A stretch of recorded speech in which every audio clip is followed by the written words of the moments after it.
Oui, bonjour Emma, c'est Ruth. Ok, Ruth, salut. Super. Bonjour à toutes. Salut, Ouais, Ruth. j'ai une petite question. Ouais. Dis-moi. Je voulais savoir à quel moment enfin, tu considères que tu as évolué par rapport à la blessure. Attends, je m'explique. On a toutes des petites victoires, comme tu dis, on les note, mais on sent qu'on a quand même encore beaucoup de travail à faire. À quel moment tu peux considérer que bah là, tu as franchi une étape, tu as franchi un cap et que tu vas vers autre chose et que tu évolues.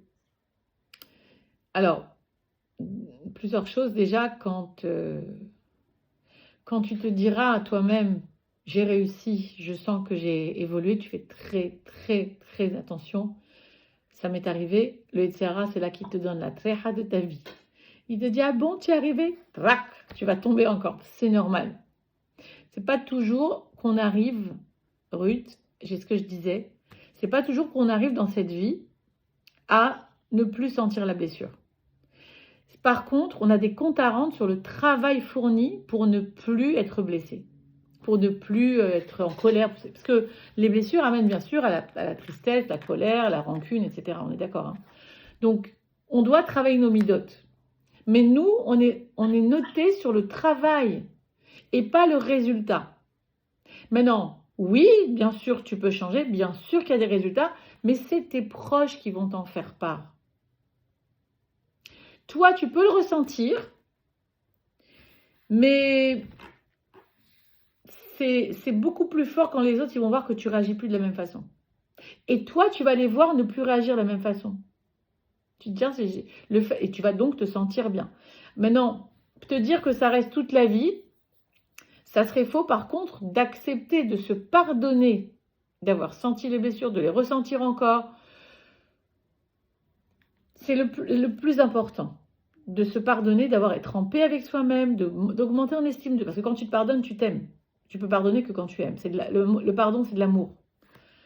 Pareil pour l'autre. Maintenant, il y a quelque chose en toi, malgré tout, où tu vas sentir à un moment donné que ça te touche moins, que tu es moins dans la colère, tu es moins agressive, tu es moins dans la peine, tu es moins dans les peurs. Alors là, je peux dire, et ça va dépendre de quelle blessure, qui était la plus proéminente chez toi, en général on travaille celle qui nous fait le plus mal, tu vas pouvoir sentir ça. Mais ce que je veux te dire, et je veux vous prévenir à toutes, de ne pas avoir peur de retomber dans la blessure, parce que des fois le Yetzirah est tellement fort qu'il nous prend par surprise. Et que tu te remets à contrôler, tu te remets à être en colère, c'est normal. Parce que l'ego ne te lâchera jamais jusqu'à ce que tu meurs, jusqu'à 120 ans. Donc, par contre, pour avoir expérimenté... Pardon? Ça a coupé encore? Ça s'est coupé, ouais. Mais ça s'est coupé, donc j'ai pas entendu. Mince, écoute, c'est ta connexion qui ne doit pas être super. Tu n'as pas un autre endroit où aller? Non, comme il y a la télé, il y a mon mari, donc... Je pense que c'est ta connexion, Sylvia. Ouais, ah d'accord. Et qu'est-ce que je voulais te dire? Je voulais vous dire aussi, par rapport à ce que tu me disais, Ruth, oui, autant de réactions, ça veut dire, à un moment donné, tu vas être capable de ne plus rentrer dans le masque, comme j'ai dit tout à l'heure, mais tu n'étais pas là, et de reconnaître que tu es dans la blessure. Par exemple, de pouvoir, au lieu d'appeler ton mari 10 fois par jour pour savoir qu'est-ce qu'il fait, où est-ce qu'il rentre à quelle heure, ou ton ami qui t'appelle pas, de dire à ton mari, quand tu ne m'appelles pas, je me sens abandonnée, j'ai mal, j'ai eu peur. Et là, en fait, c'est là que tu sais que tu as quand même tu commences à travailler vraiment. Parce que tu rentres pas dans ton masque et dans ta stratégie mentale inconsciente pour ne pas ressentir, justement, comme on a dit, pour ne pas rentrer dans l'expérience de la blessure. À ce moment-là, tu as plus de facilité de t'en sortir. J'avais donné l'exemple de cette personne que j'avais appelée parce que je me sentais rejetée par elle. Elle ne m'avait pas invité à un bar mitzvah. Je vous avais raconté ça il y a longtemps. Oui.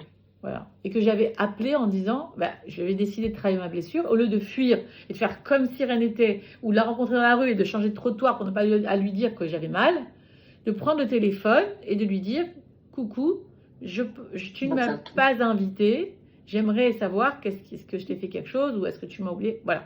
C'est très dur à faire. Mais ça me fait voir que j'ai pu travailler ma blessure. Je suis responsable, je ne l'ai pas mise, je ne l'ai pas accusée. Je me suis sentie rejetée moi. Mais par contre, je ne suis pas rentrée dans la fuite. J'ai appelé. C'est pas toujours que je peux faire ça, hein, je vous assure. Je vous dis ce que je fais fière. Des fois, je ne suis pas fière de moi. Des fois, on me parle d'un truc, dans la famille, il y a un truc qui se passe. Ciao, je reviens plus tard, je vais faire un petit tour, je fuis. Je reste pas. Si je sens pas que je suis capable de le faire. Ça peut être ça, ça peut être une fuite mentale, on avait dit, rappelez-vous.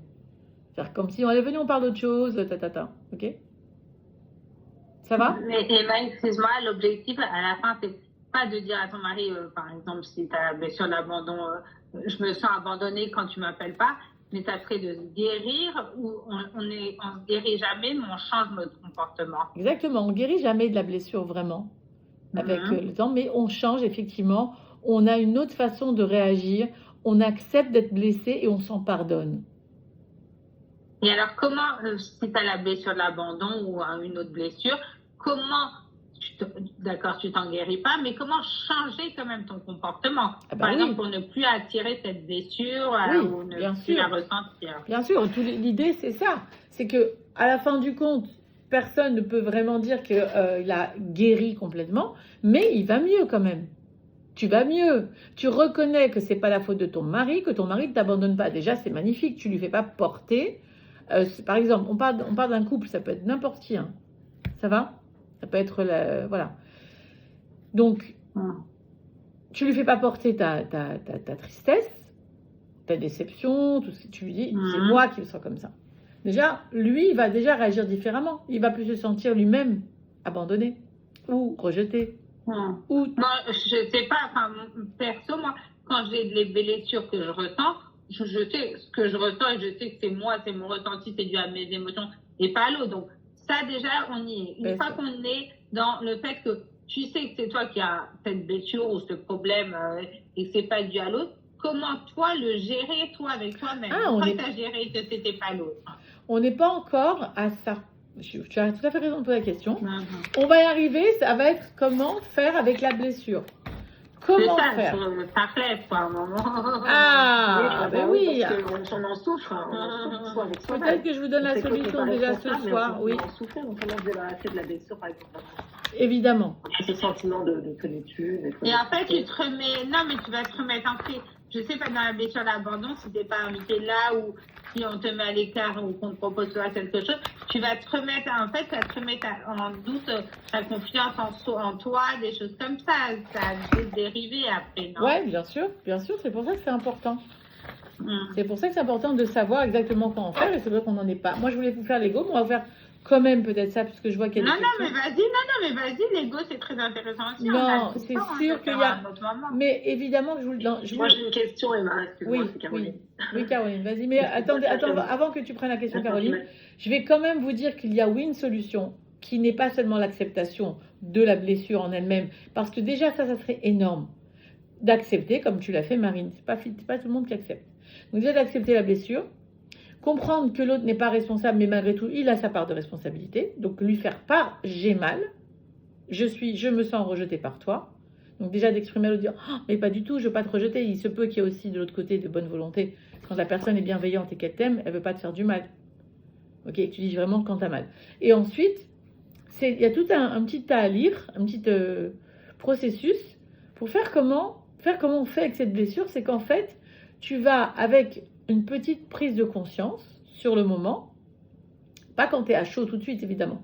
Tu prends un peu de pas, tu peux 3 pas en arrière, il y a marqué de faire 3 pas en arrière et regarder la situation et voir d'où ça vient dans la même situation que tu as vécu avec ton passé, avec quels parents et qu'est-ce que cette émotion te fait revivre en fait. Et en fait, c'est ton enfant intérieur qui se réveille à ce moment-là. C'est comme tu fais ce processus, comme l'enfant il a été touché, dès que tu fais ce processus, inconsciemment, tu comprends que c'est l'adulte qui vient calmer l'enfant. Ça fait du bien. Ça te remet un peu dans ok, tu te sens moins blessé. C'est l'enfant qui se sent blessé, Marine. C'est pas l'adulte. Tu sais que ton mari ne t'abandonne pas parce qu'il t'appelle pas 10 fois par jour. Je sais très bien qu'on me rejette pas parce que je suis pas invitée à un mariage. Mais c'est la petite fille qui s'est sentie rejetée qui revit la même chose. Donc c'est sa petite fille qu'il faut parler. Et après, on parle à la petite fille. Évidemment, on parle à son intériorité. Ça va? Alors, Caroline, tu avais une question? Moi, j'ai une question. Oui, Ok, excuse-moi. Sylvia. Caroline, il y avait Caroline Oui, d'abord, je suis là. Sylvia? Je suis là. J'avais une Sylvia, question après. par rapport à la notion d'ego. En fait, cette notion de blessure de l'abandon, on a ce sentiment qu'on ressent, c'est vraiment dans l'imagination, en fait, parce que finalement, on attend que les autres une reconnaissance ou, comment dire, ou qu'il y ait une bienveillance des autres ou avoir de l'attention des autres, mais en fait, c'est vraiment complètement dans l'imagination. Ou quelque part, c'est une forme d'ego. Non, c'est pas dans l'imagination. Quelqu'un qui a été abandonné par ses parents, c'est pas dans l'imagination. Il est vraiment été mis à la DAS. Il souffre d'abandon. C'est pas de l'ego. Enfin, je veux dire, c'est pas de l'imagination là. Mais parfois, la notion d'abandon, elle est liée à un manque d'amour dans ton enfant, par exemple. Clairement, Un clairement. enfant qui n'a pas eu suffisamment d'amour, il se sent abandonné, il a l'impression qu'il n'a pas existé au regard de ses parents, et du coup, il nourrit cette souffrance. C'est pour ça que je dis que tout le monde se sent peut-être un peu abandonné. On avait dit que c'était la façon de s'occuper avec le faire. C'est dans le faire et l'avoir, l'abandon. Que rejet, c'est dans l'être. C'est je n'aime pas qui tu es. L'abandon, c'est je ne m'occupe pas de toi. Je ne suis pas présent à toi. Oui, tu as raison, parce que nos parents n'ont pas été parfaits. Donc on a des attentes. Donc du coup, on a des attentes qui ne sont pas forcément justifiées, tu vois. Donc c'est là que le fait d'avoir ces attentes-là, est-ce que c'est pas lié à une forme d'ego quand même, tu vois? Ah ben oui. Alors, l'ego ne meurt jamais. L'ego, il a besoin d'être là, sous une petite forme quand même, parce que si tu n'as pas d'ego, tu ne serais rien. Tu ne serais pas un être humain. Bien sûr, il y a un bon ego. Il faut un minimum d'ego. Par rapport, c'est quoi ta question exactement? C'est quoi ta question? Répète-la moi. Justement, par rapport à ce sentiment d'abandon lié à un manque d'amour dans l'enfant. Donc, on sait d'où ça vient. Comment arriver justement à sortir de cette Eh bien, la blessure. seule solution, c'est ce que j'ai dit dans l'aparté tout à l'heure, c'est se donner à soi ce que l'on n'a pas reçu. C'est aller aimer cette partie de toi qui a manqué d'amour, cet enfant intérieur qui souffre, qui n'a pas eu l'amour qu'il faut, c'est se le donner à soi. Il y en a qui font comme ça. Ils se mettent les mains là, et ils disent ça va aller. Et ma petite Emma, ça va. Petite Caroline, je t'aime. Tu ne peux plus attendre l'amour de tes parents. Bon, des fois même, ils sont plus de ce monde. Tu peux pas postpone, c'est comment dire, mettre ça sur l'autre. En attendant que mon mari me donne l'amour de mon père que j'ai pas reçu. En attendant que ma meilleure amie me donne l'amour de ma mère que j'ai pas reçu. Ou ma fille. Tu peux pas faire porter ça aux autres si tu les aimes. Donc, il va falloir que tu te le donnes toi-même. Oui, complètement. Donc, devenir ta meilleure amie. C'est pour ça que ça enchaîne avec l'estime de soi, le séminaire. On va finir dans 2 semaines, on finit là toutes les blessures. Et ensuite, on passe à l'estime de soi qui est, comme j'ai dit tout à l'heure, le pilier de tout. Parce que tant que tu n'as pas rempli d'amour ces parties manquantes et blessées, tu n'arrives pas à avancer. Mais toute la vie, c'est ça. Toute la vie est basée sur le mot amour. Car l'amour est le médicament de toute chose. Car l'amour, c'est Ahava. Ahava, c'est 13. 13, c'est Echad. Et Echad, c'est le nom de Dieu. Dieu n'est que amour. Excuse-moi Emma, du coup, j'ai peut-être raté quelque chose parce que je suis arrivée un petit peu après le début. Je t'en prie, oui. Tu vas donner après des techniques pour s'apporter ce manque en fait, comme tu dis. Oui, absolument. Alors, quelqu'un qui a besoin de absolument. sécurité, comment il s'auto-sécure. Exactement. Alors, on va avoir il y a beaucoup de techniques pour ça. Il y a les méditations qui sont extraordinaires. Il y a la rencontre avec la petite fille intérieure en méditation. Elle est un peu douloureuse, mais elle est valable. Après, elle se traduira dans chaque petit acte et geste de ma journée. Est-ce que si je fais tel acte, par exemple, d'aller passer Shabbat chez ma sœur, j'ai pas envie. Est-ce que je m'honore? Est-ce que je me donne du bien d'y aller? Ou bien je fais ça pour les autres? C'est sans arrêt vivre en conscience. Car c'est l'inconscient qui t'amène à faire les erreurs. Quand tu vis en conscience, tu te dis, mais est-ce que je fais bien de faire telle chose? Est-ce que c'est bon pour moi? Donc quand tu fais quelque chose qui est bon pour toi, l'enfant se sent aimé. Tu te sens mieux.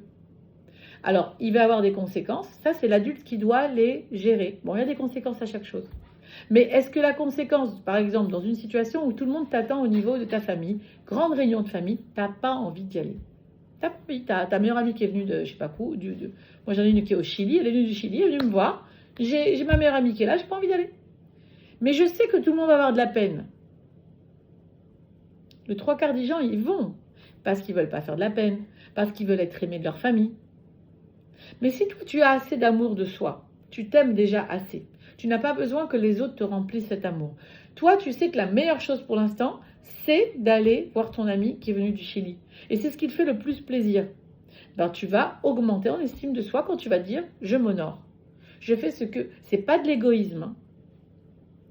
Rappelez-vous que la définition de l'égoïsme, c'est quand tu dis à quelqu'un « tu es égoïste », ça veut dire que tu dis à l'autre « tu es en train de faire ce que tu veux et tu ne fais pas ce que je veux ». Mais d'accord ou pas?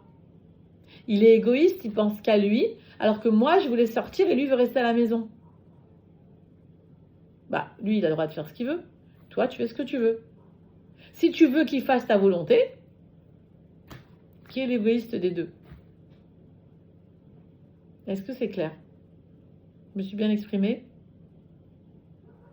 Non? Oui? Parfait. Oui, oui. T'as compris? Oui, oui, oui. Ouais, ça vous laisse un peu perplexe, je comprends, parce que c'est des notions nouvelles. Mais pour conseil, moi aussi, ça a fait un truc dans ma tête la première fois que j'ai compris que quand on dit de quelqu'un qu'il est égoïste, c'est qu'on se demande comment il peut faire lui pour faire ce qu'il a envie, alors que moi, je voudrais qu'il fasse ce que j'ai envie. Donc, je laisse pas l'autre libre.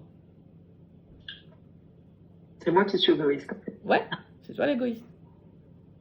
D'ailleurs, la rabbinite qu'on avait, ma rabbinite que j'aime, c'est la rabbinite Ibgi, qui disait quand tu pointes du doigt quelqu'un, regarde, tu pointes à un doigt, mais là, tu as les 3 doigts vers toi.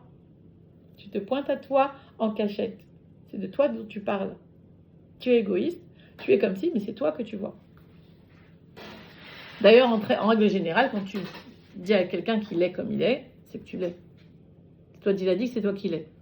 Bon, c'est facile à dire, c'est les enfants qui disent ça, mais on dit que les enfants, ils disent la vérité. La vérité sort de la bouche des enfants. Donc oui, on arrivera avec l'ego à faire quelque chose, évidemment. Donc on va commencer pour pouvoir lutter contre son ennemi, chère guerrière de la lumière. Quand on veut se battre contre quelqu'un, il faut savoir à qui on a affaire. C'est pour ça que je vais vous parler de l'ego. Et après, la technique de comment faire, on va y arriver.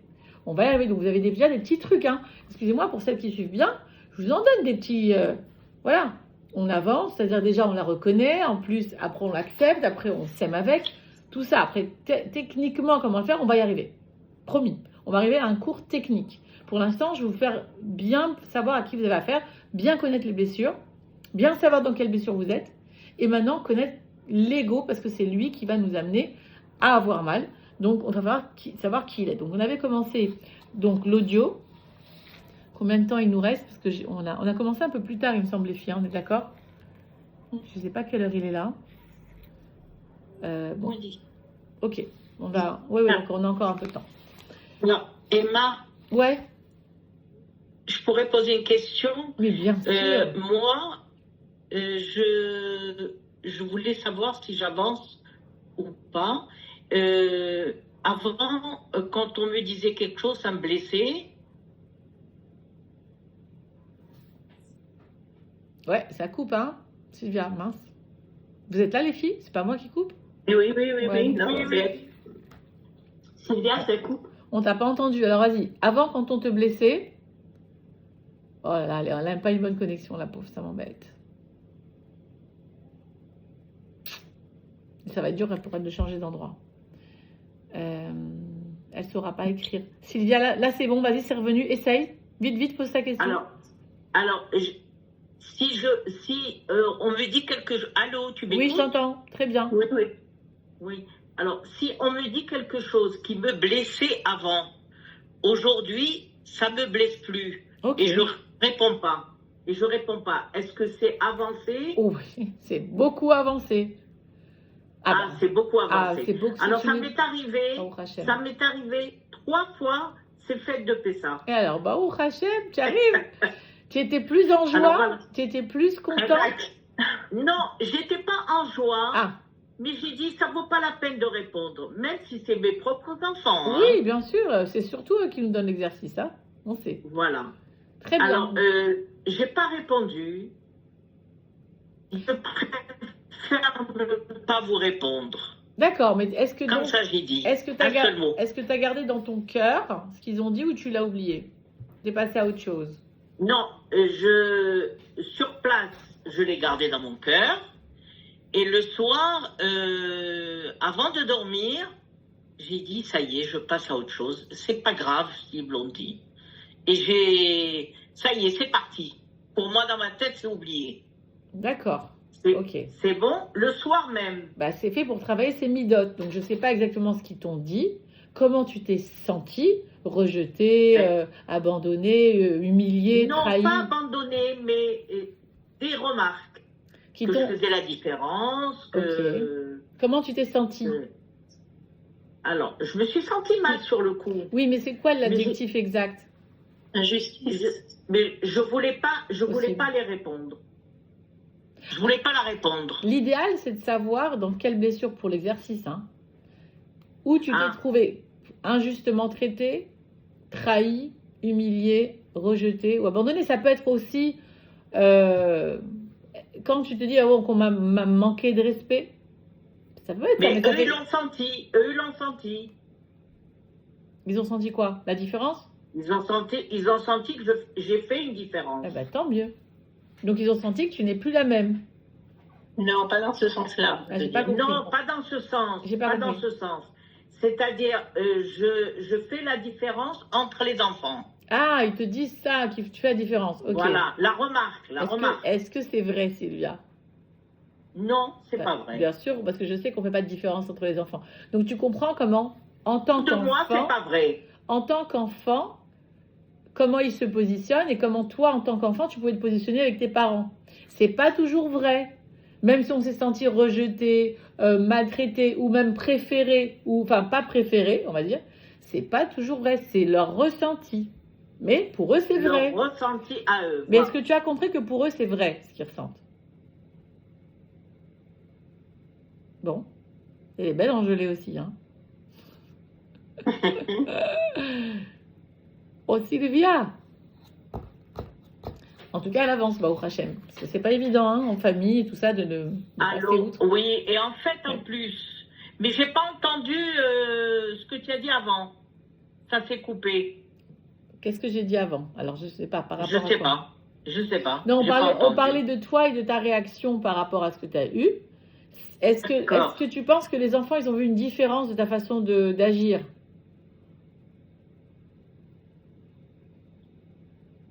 Allô, c'est avancé?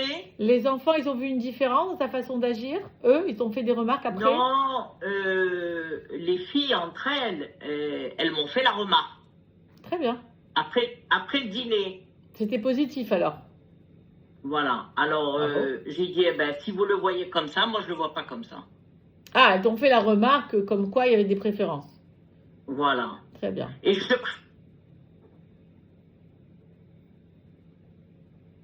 Bon.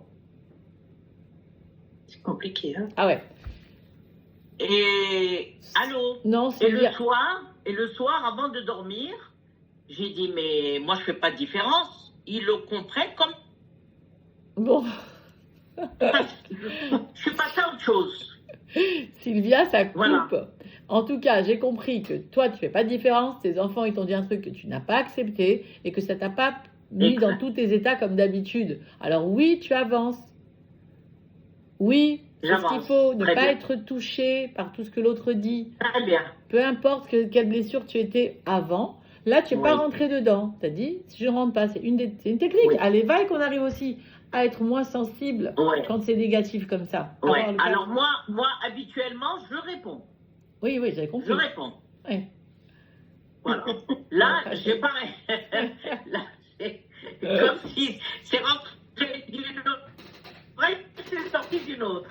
Eh ben tant mieux. Tu es libéré Voilà après la ça que tu t'es différence. libéré. Parce que j'étais en fête. Peut-être parce que j'étais en fête. Et j'ai voulu poser la question, te poser la question. Très bien. Pour voir est-ce que c'est bon ou pas. Tu peux être fier de Allô? toi. Tu peux être fier de C'est toi. bien.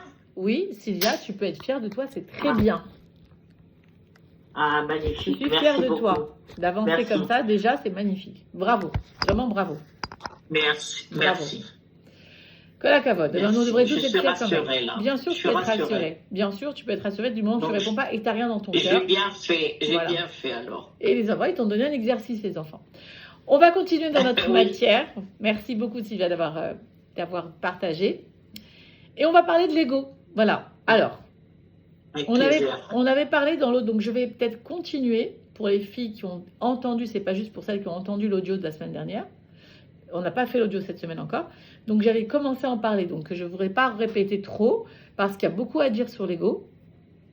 Mais en vrai, alors j'avais fini par ça, en réalité l'ego, c'est toutes les croyances qui t'empêchent d'être toi. Toutes les croyances, tout ce que tu crois de la vie des autres, de toi-même, mais qui en fait n'est pas vraiment toi.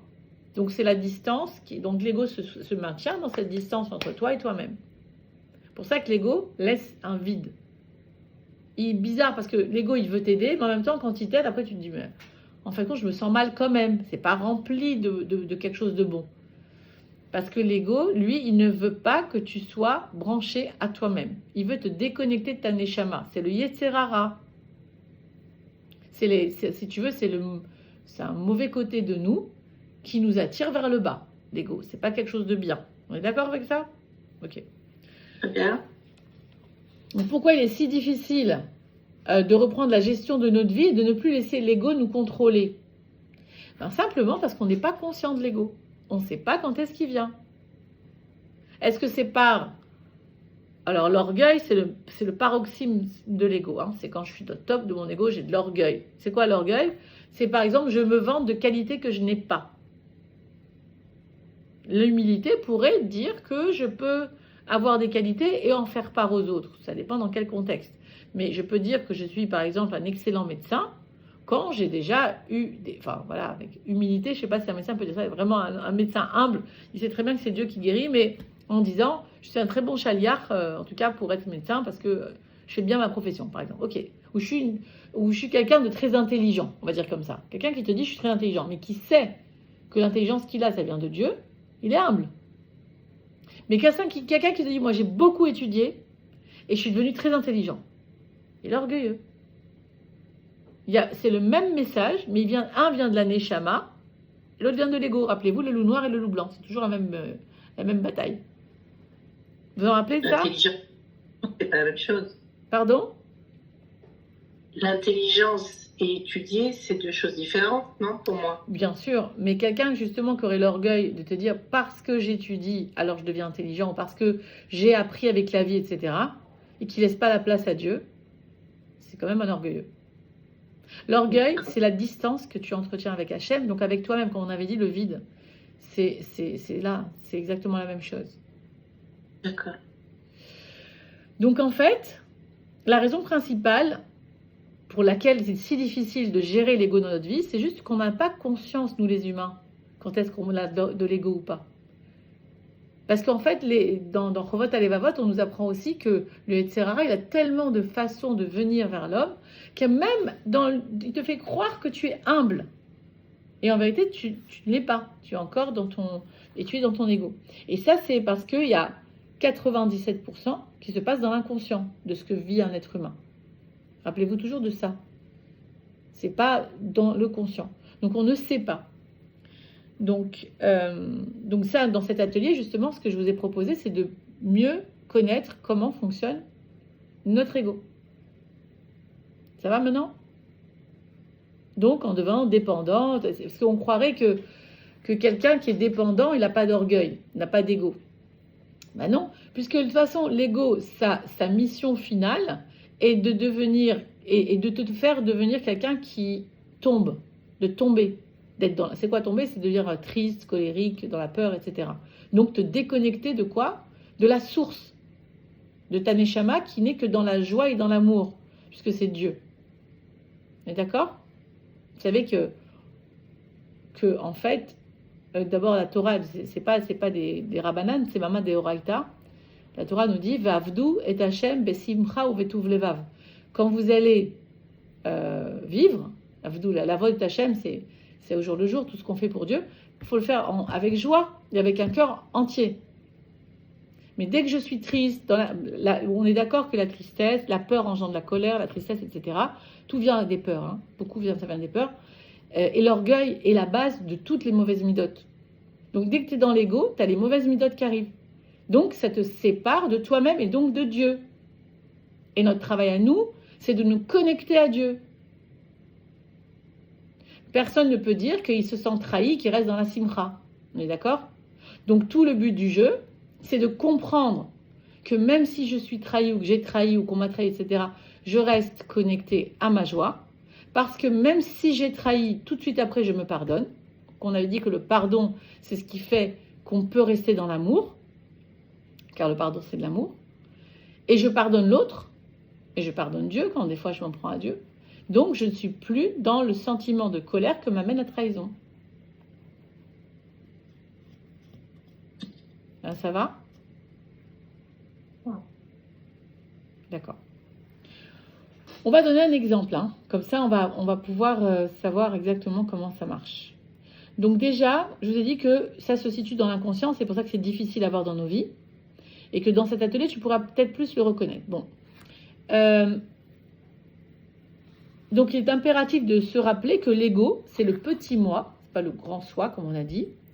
Il ne pense qu'à lui et il continuera à exister à travers les pensées continuelles quand on dit « je pense que », moi, je, personnellement. C'est ça, l'ego. C'est ce que tu penses, c'est ce que tu as compris des choses, c'est des croyances qui te limitent. C'est sa façon de te prouver qu'il existe. Le moi, le je, le personnellement, etc. Parce que l'ego a un besoin incessant de se convaincre qu'il existe, car il a très peur de mourir. Et il te fait croire qu'il est tellement important qu'il va vivre éternellement chez toi, qu'il est installé, qu'il ne pourra jamais partir. On va donner un exemple, d'accord? Et pour ça, je vais peut-être même le lire, ok? Donc l'ego utilise les critiques, l'exemple dans la vie d'une femme, hein, donc dans nos vies. L'ego utilise les critiques pour se donner de l'importance, car c'est en critiquant fréquemment les autres, tout en pensant que ce sont des observations, et des observations, ça veut dire qu'en fait, tu dis à l'autre, par exemple, tu sais, j'ai vu que tu as mis du temps pour sortir de la salle de bain. Mais je te dis ça comme ça. Ok. Il adore trouver les défauts chez les autres. Il cherche la petite bête afin de se croire qu'il est mieux et plus important que les autres. Lorsque nous sommes conscients de critiquer véritablement, nous pensons que la personne ne mérite pas, car selon nous, elle est véritablement fautive. Donc en fait, quand tu comprends que c'est ton ego qui critique l'autre, parce que l'ego est dans la critique. Attention, il est très souvent dans la critique de soi aussi. C'est pareil, de soi, de l'autre. En général, voilà, ça va ensemble. Donc, à partir du moment où toi, tu prends conscience que lorsque tu critiques l'autre, c'est une forme d'orgueil, de dire de l'autre, par exemple, au volant, souvent on voit ça. Tiens, mais regarde ce qu'il a fait, cet imbécile, il est passé devant moi. Mais en vérité, il a fait peut-être quelque chose qu'il fallait faire. Peut-être que toi, tu l'as pas vu, peut-être qu'il a fait que le poisson, mais en vérité, c'est ton ego qui parle à ce moment-là. On est d'accord avec ça? Ça veut dire, moi, j'aurais fait mieux que lui. Donc, en fait, tu es dans l'orgueil. Il faut reconnaître tout ça. On est tous là-dedans, les filles, hein, toute la journée. Mais à partir du moment où tu vis en conscience, tu augmentes en conscience, tu peux plus facilement arriver à quelque chose de plus harmonieux en toi et de plus connecté en disant, tiens, le pauvre, il doit être pressé. Par exemple, imagine quelqu'un qui te fait une queue de poisson, mais qui ne fait pas exprès par une queue de poisson, à moins que vraiment tu as fait un... Bon, il ne sait pas conduire. Ah, ok, le pauvre, tiens, il devrait reprendre. Même cette critique il devrait reprendre des cours, c'est difficile de ne pas être dans l'ego, on est d'accord. Parce que tu arrêtes toute critique. Mais viens, on commence déjà les critiques avec soi-même. Moi, je vous donne un exemple maintenant. Hein. Maintenant, la beauté avec l'ego, c'est dès que tu prends conscience que c'est lui qui est en jeu, il disparaît. C'est magnifique ou pas? Dès que tu dis, c'est mon ego, t'es plus dans l'ego. T'es dans l'humilité. Vous voyez comme c'est beau? En un quart de seconde. voyez ce que je veux dire ou pas? C'est magnifique.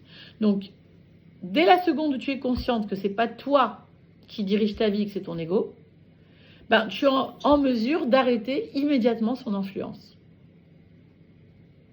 Donc là, dans ma situation de rejet, je vais arrêter de fuir. Tout de suite, je comprends que lui, il me dit, bouge de cette situation, ne pense, va dans un autre endroit, physiquement, mentalement, peu importe. N'affronte pas. C'est lâche. D'accord? Je fuis. Mais c'est comme ça que je fais parce que mon ego, il m'a dit depuis que je suis petite, je fais ça. Par exemple.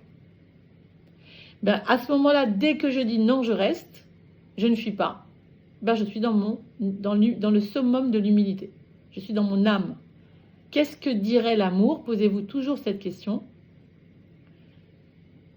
Dans une situation X ou Y que vous n'aimez pas et vous faites une action, posez-vous la question, une action dans ce sens, quoi. Qu'est-ce que dirait l'amour si c'était une personne? Tu as ton enfant qui est devant toi, il te pompe la tête, il a des demandes, il a des trucs, et tu n'as qu'une envie, c'est de lui hurler dessus. Qu'est-ce que dirait l'amour? Quel est le message de la Neshama? Quel est le message de l'amour à ce moment-là? Juste une question. Personnalise l'amour. C'est une bonne femme, c'est un bonhomme, peu importe. C'est quelqu'un. Qu'est-ce que cette personne dirait au moment où tu veux hurler sur ton enfant? Au moment où tu veux te sauver? Au moment où tu veux contrôler? Est-ce que c'est bon de contrôler quelqu'un? Est-ce que c'est bon de fuir une situation? Est-ce que c'est bon de dépendre de quelqu'un? De lui dire, ma vie dépend de toi, si tu me quittes, je me tue? On a vu des gens comme ça. Donc c'est pas de l'amour, c'est pas de l'amour pour la personne d'abord, parce que on n'aime pas une personne quand c'est pas d'aimer quelqu'un que de dépendre de lui, puisqu'à la limite tu lui rajoutes un poids sur ses épaules. Si tu l'aimes, tu le laisses tranquille, tu le laisses libre. Donc remarquez comment marche votre ego. Ouais, Ruth, je t'écoute. Tu veux continuer ou on peut... Non, je t'écoute, pas du tout, je t'écoute, on continue après, vas-y.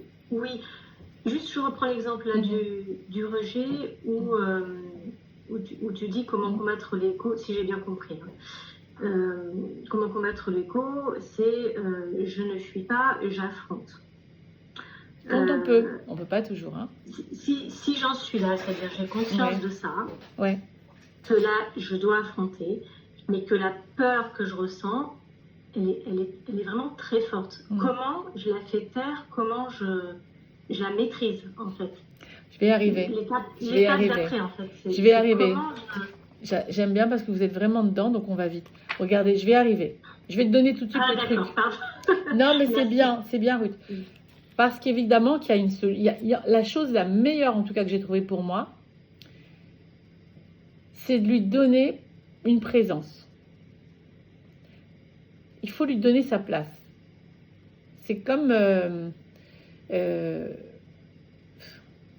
c'est-à-dire, plus tu pousses les choses, et tu ne les regardes pas, et que tu ne les affrontes pas, plus elles vont prendre de la place dans ta vie. Parce que Hachem, il va te représenter encore une fois le dessert tant que tu ne l'as pas mangé.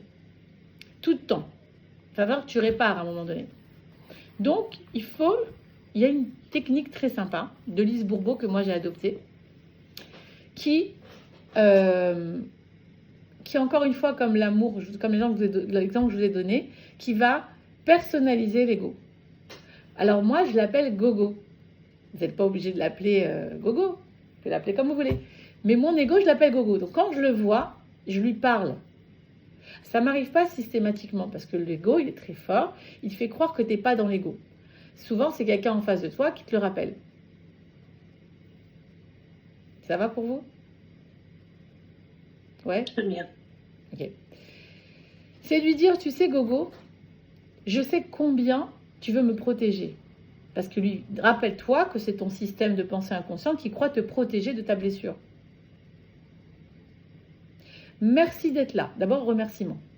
Merci de vouloir me protéger. Donc tu parles comme si c'était un bonhomme, une bonne femme, peu importe, une mouche. On s'en fout. Comment tu vas lui parler de façon à lui donner présence, tu vas le remercier, donc tu vas être encore en plus noble, et tu vas lui expliquer, parce que ça va être l'adulte qui va expliquer au côté blessé, à ton côté blessé, qui est l'enfant, qui n'a pas grandi. Mais comme si tu dis, ouais, t'as un enfant, il va mal le prendre. Tu dis, non, mais merci de vouloir me protéger. Mais je crois qu'aujourd'hui, je voudrais expérimenter le rejet. Par exemple, moi, j'avais fait ça à Miami pour quelqu'un qui avait peur de parler en public. Elle se sentait vraiment rejetée, vraiment pas bien. Tout de suite, elle devenait très rouge et tout. Et je lui ai dit vraiment, pas lui dis, voilà, je voudrais expérimenter de parler en public. Et même si je me plante, ma foi, ça sera une expérience. Ne sois pas embêté pour moi. Qu'est-ce qui se passe, lui? Il entend que tu te perçois toi-même, en fait, c'est ça l'idée. Ben, il prend moins de place, il te dit, ok. Le problème, c'est que jusqu'à ce que tu n'aies pas, je t'ai dit, démasqué, il existe. Et la beauté de l'ego, c'est que dès que tu le démasques, il n'existe plus. Tu expérimentes la vie, tu te plantes, tu bredouilles, tu rougis une fois, deux fois, trois fois. Après, c'est bon. On est d'accord avec ça que plus on fait une expérience, plus on a confiance en soi. Rappelez-vous, je ne vous ai pas parlé ici des piliers de l'estime de soi. Un des piliers de l'estime de soi, c'est la confiance en soi, qui vient des expériences de la vie. Plus j'expérimente et plus j'ai confiance en moi.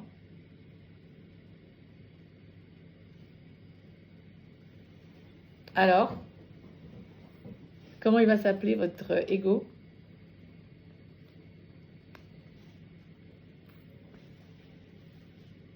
Vous êtes quoi là? C'est quoi? C'est ça, non mais c'est sympa. Le gogo, c'est sympa. Et en fait, tu dis, je sais que c'est toi là qui réagis, et donc tu expérimentes ta réaction, tu te prends du recul et tu expérimentes, tu vois comment tu réagis, c'est quoi en gros? Non. Bon, maintenant que vous êtes consciente de votre blessure, plus ou moins chacune, non? Ça va? Ouais. Oui Ouais. ou non? Ouais, Oui. quand même. Là, au bout de... Enfin, celles qui ont suivi, hein. Bon, c'est pas mal, j'en connais qu'une, là, elle n'a pas suivi. Mais on va recommencer. Enfin, tu vas reprendre les audios depuis le début. Mais dès que tu connais ta blessure principale, ou les deux blessures principales qu'on a, on a deux, mais on les a toutes, on a dit. Hein. On les connaît. On va commencer à se pardonner, à le ressentir. D'abord, merci Hachem que je les ressens parce que je dois les réparer. Si je viens au monde avec une blessure, je vous l'ai dit ça au début du cours. Moi, je me suis blessée une fois à la main. J'avais une vraie blessure. J'avais mal. Et qu'est-ce que j'ai fait? J'ai mis un beau pansement. C'était l'hiver, j'ai mis un pull qui jusque-là, c'était sur ma main ici. Et j'ai fait comme si j'avais rien. Seulement, j'ai une copine qui est venue chez moi qui m'a dit « Emma, viens vite, viens voir ce qu'il y a dehors. » Et rappelez-vous, je lui ai dit « Ah, mais t'es folle, tu m'as fait mal. Tu te rends pas compte, tu m'as touchée, etc. » Ouais, elle s'est pas rendue compte parce qu'elle ne veut pas savoir parce que je n'ai pas dit que j'avais mal. Par mon orgueil, je ne voulais pas qu'on sache que j'ai mal. Donc, je ne préviens pas l'autre déjà quand j'aime l'autre et que l'autre, je sais qu'il m'aime, il ne veut pas me faire mal. Donc, je dois lui dire où j'ai mal. Je sais que ça va lui faire de la peine s'il me fait mal. Donc, en fait, je suis responsable, moi, d'avoir caché ma blessure. L'autre, il est en général, il ne veut pas te faire du mal, à moins que ce soit un méchant. Alors, à ce moment-là, on reste pas avec les gens méchants qui veulent nous faire du mal, oui. Sauf si on est déjà dans un plan pervers narcissique et que vous êtes victime. J'espère que ce n'est pas votre cas, mais à ce moment-là, il faut, en privé, vous me le dites et on voit comment on peut vous en sortir. Mais en général, on est avec des gens bienveillants. D'accord? Même s'il y a des tensions avec le mari, etc., on est d'accord, on est tout au courant. Il y a des gens bienveillants. Sinon, les gens malveillants, on les évite, ça va. Donc, du moment que la personne est bienveillante et qu'elle te fait mal... Quand il y a des gens qui sont jaloux, tu sens que c'est la jalousie, tu gères comment la jalousie des autres? Tu dis, il y a des gens qui sont dans ton entourage plus ou moins, ou que tu fréquentes par la force des choses, et tu sens qu'il y a de la jalousie, il y a du mauvais œil, tu réagis comment? Là c'est plus une blessure. Comment elle s'exprime, leur jalousie? C'est pas un problème d'ego, non? Ça va dépendre comment s'exprime la jalousie. Tu peux rien faire, quelqu'un qui est jaloux, tu n'es pas obligé de le fréquenter. Mais non, si tu es obligé de le fréquenter, comment ça s'exprime? Est-ce qu'ils te font des remarques? Est-ce que je sais pas moi, est-ce que ils te font des choses pas sympas? En général, non, là, je te parlais vraiment de là, c'était un truc en général. Quand tu disais tu fréquentes des gens bienveillants, tu as dans ton entourage des gens qui sens qu'ils ont le mauvais œil, qui regardent, qui a de la jalousie. C'est ton entourage proche? Des gens d'autre côté. Oui, c'est des gens que tu fréquentes pas obligatoirement. Ouais. C'est pas la famille proche, mais c'est des gens que tu as par la famille, etc., que tu vois régulièrement. Ok. Comment tu peux faire? C'est du cas par cas. Je ne sais pas comment on peut faire avec les gens jaloux, sauf de les éviter. Tu les évites. Si tu peux ne pas les inviter, c'est bien. S'ils doivent être chez toi absolument, bah, tu ne fais pas cas de ce qu'ils disent. Parce que si tu ne te focalises pas sur les choses, plus tu te focalises sur quelque chose, en fait, plus ça existe. Donc plus tu vas avoir peur de leur œil, et plus l'œil va exister. Ouais, d'accord. Et Ouais. voilà, fais juste attention à ça. Pour ça, c'est trop complexe. Mais on peut rentrer dans la Inara, tout ça, mais c'est dommage. Moi, c'est pas ma spécialité. Donc là, ton ego, tu lui dis, c'est toi qui réagis, là, j'en suis consciente, et tu ne laisses pas réagir, et là, tu prends le comportement inverse de ce que tu aurais fait en temps normal, si c'était ton ego, ton abandon ou autre chose. Non, pas pourquoi, inverse. Par exemple, quelqu'un qui est, je sais pas moi, dans la blessure, je sais pas, peu importe la blessure, tu n'es pas obligé de réagir avec ton masque. Tu peux juste réagir comme tu en as envie et que tu es dans l'adulte. Qui c'est qui prend le contrôle de ton cerveau? C'est l'adulte. Parce que la blessure, c'est l'enfant. Donc l'adulte, qu'est-ce qu'il fait? Il va réfléchir. Qu'est-ce qui est bon pour moi, pour lui, pour le monde? Oui, tu es bienveillante, donc tu veux le bien aussi de l'autre. Qu'est-ce qui est la meilleure façon de réagir sans rentrer dans l'émotion quand elle est surdimensionnée? Mais une émotion, c'est normal de l'avoir, c'est un message intérieur. Mais une fois que tu as fini l'émotion, une fois que tu lui as parlé à Gogo, qui est l'émotion en fait, ça s'en va. En fait, l'ego, encore une fois, rappelle-toi toujours que quand il est démasqué, il s'en va tout de suite. Il vient l'humilité. Donc, de dire, peut-être, à l'autre, j'ai mal, arrête s'il te plaît, ça me fait mal. Là, ou bien mon mari, donne-moi de l'attention, j'en ai besoin. C'est très, très mignon de dire ça. Mais le problème, c'est que les gens, ils osent pas parce que leur ego leur dit ne dis pas ça. Deviens dépendante de lui, appelle-le 10 fois par jour, dis-lui pourquoi t'es pas rentré, gronde-le, etc. C'est mieux. Mais parfois, les hommes, même quand tu leur dis un truc que vraiment j'en ai besoin, encore des reproches. C'est-à-dire, même si tu l'as souvent, enfin, moi, mon mari, en tout cas, il me dit encore un reproche, genre que même si tu l'exprimes à la première personne, etc., dès que tu leur dis quelque chose comme ils culpabilisent peut-être, je ne sais pas pourquoi, ils le prennent comme un reproche. Ouais, c'est vrai. Les hommes ont beaucoup d'ego. Même si tu donnes ce dont tu as besoin, c'est pas un reproche. Dans la problème de communication, il faut faire attention à la communication entre mari et femme. Mais c'est vrai qu'il y a chez l'homme beaucoup d'ego. Et en fait, heureusement pour nous les femmes, parce qu'on n'aimerait pas être avec un homme qui n'a pas d'ego. Et il faut lui laisser ça. C'est normal. Parce que c'est ça un homme. Il faut qu'il se sente un homme. Alors tu veux ton mari devienne une femmelette, après c'est une autre histoire. Si tu veux, par contre, qu'il t'écoute, il ne faut pas que tu parles en l'accusant. C'est je me sens. Si malgré tout Marine ne se sent pas bien, il faut peut-être prendre un thérapeute de couple. Quelqu'un qui va venir entre vous pour essayer de voir où la communication a été coupée. T'appelles le DF là, comment ça s'appelle là? C'est les trucs de communication. Tu l'appelles parce qu'à un moment donné, il faut rétablir le contact. Quand tu es en confiance avec la personne en face de toi, tu peux même entendre des reproches. Moi, je crois franchement qu'une relation saine, parce que il y a toutes les relations, elles sont normales, parce qu'on est en face de nous-mêmes. Je n'allais pas dire surtout le mari, mais quelque part, oui, la femme est le reflet de l'homme. C'est ce qu'il ne voit pas en lui que la femme est. Donc à ce moment-là, si toi, par bienveillance, tu veux bien changer un peu et t'améliorer pour l'aider, lui, mais sinon, si toi, tu fais pas ce travail et que lui, et tu lui demandes de faire des choses qu'il n'est pas capable de faire, c'est pour ça qu'on dit souvent que c'est la femme qui fait l'homme, quelque part. Ça ne veut pas dire que maintenant on est supérieur ou quoi, au contraire, des fois on a l'impression qu'on a un rôle inférieur. Regardez comment le rôle de la femme, elle est tellement importante dans le développement de l'humanité. Donc, mais on doit accepter que l'homme a l'ego. Maintenant, comment lui parler? C'est toi, Marine, qui dois trouver les techniques de comment parler à une personne qui... c'est qu'elle est plus en confiance si elle n'entend pas ton message. Ça peut être ça, ça peut être d'autres choses. Peut-être qu'il a trop entendu sous forme de critique. Si quelqu'un se sent critiqué, eh ben oui. Alors, il y a des gens, je suis d'accord avec toi, ils ont un petit katsar. Ça veut dire, à peine tu leur dis quelque chose, ils montent sur les... Bon, il faut savoir peut-être parler une autre langue. Une langue que tu ne connais pas encore. et que tu dois apprendre avec lui. Merci beaucoup. De rien. Les filles, on ne peut pas continuer plus parce qu'on n'a qu'une heure et le temps passe vite. Et je crois que ça y est qu'on a fait l'heure. Hein. On est bien d'accord?